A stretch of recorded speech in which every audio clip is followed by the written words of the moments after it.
Luke 16. Isa also said this to his disciples.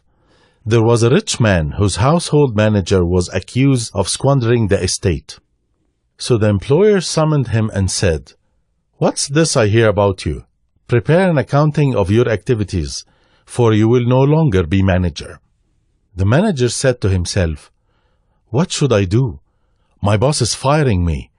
I'm not strong enough for manual labor, and I'm ashamed to beg. I know what to do. Then, when I lose my job, I will be welcome elsewhere." So he called in everyone indebted to his employer. He asked the first, "How much do you owe him?" The man replied, 100 large containers of olive oil. So the manager told him, "Here's your bill. Quick, sit down and write that it's only 50. Then he said to another, "And how much do you owe?" The man replied, 100 large bins of wheat. "Here's your bill," the manager said. "Make it only 80. As for the employer, he commended the corrupt manager for being so clever. And so it is. The cleverness of the world's own, as they relate to their peers, surpasses that of the children of light. I'm telling you, therefore, use your mere worldly wealth to make friends for yourselves. Then when it's gone, they will welcome you into an eternal home. Whoever is faithful in small matters will be faithful in big ones. Likewise, whoever is dishonest in small matters will be dishonest in big ones. Therefore, if you are not faithful with mere worldly wealth, who will entrust you with the real thing?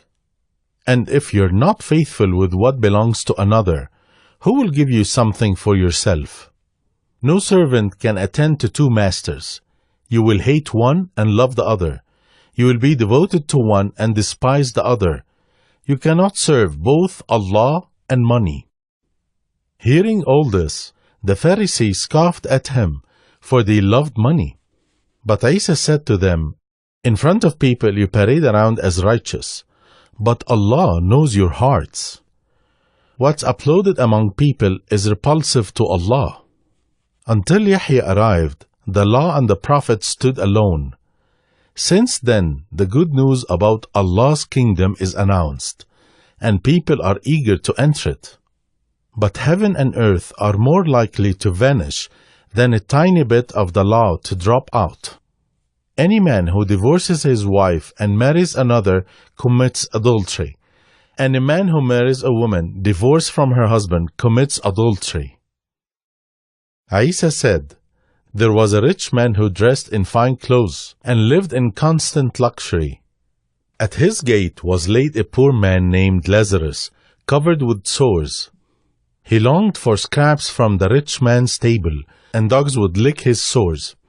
In time, the poor man died, and angels carried him away to be with Ibrahim. The rich man also died and was buried. Tormented in hell, he looked up and saw Ibrahim far off with Lazarus at his side. The rich man shouted, 'Father Ibrahim, have mercy on me. Send Lazarus to dip his finger in some water and cool my tongue. I'm in anguish in these flames.' But Ibrahim replied, 'Son, remember that you enjoyed good things in life while Lazarus suffered.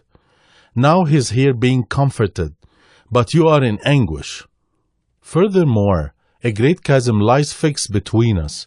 No one wishing to pass from here to you can do so. Likewise, from there to us, no one can cross.' The rich man responded, 'Then please, Father Ibrahim, send him to my father's home. I have 5 brothers. Lazarus can warn them not to end up in this place of torment.' But Ibrahim said, 'They have the writings of Musa and the prophets. Your brothers should listen to them.' The rich man replied, 'No, Father Ibrahim, if a person who's died goes to them, they will repent.' But Ibrahim said, 'If they won't listen to Musa and the prophets, they won't be convinced even by someone who returns from the dead.'